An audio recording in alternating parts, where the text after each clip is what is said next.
Hello everybody and welcome back to another video. In today's video I'm going to show you how to enable monetization on Facebook Rails for mobile users. So to enable monetization for Facebook Rails on your mobile device in 2025, follow these steps. So first I just want you to know the requirements. You need to, or you must be at least 80 years old and also have created at least 5 reels in the last 30 days, and your account should be over 30 days old, etc.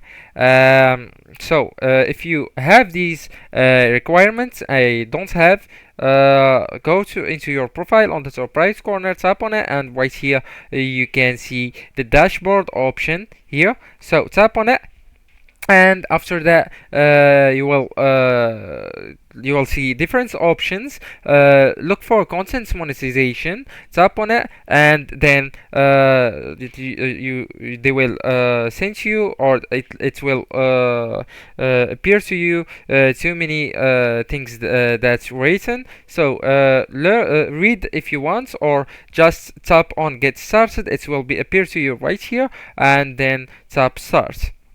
So that's how you can make it, and that's how to enable monetization on Facebook Reels for mobile users. Sorry, I don't have that option, but I guess that I explained to you very well, and if you followed the steps, you will enable monetization on Facebook Reels. Anyways guys, thank you so much for watching. Don't forget to like, subscribe, and share that video with your beloved ones, and bye bye.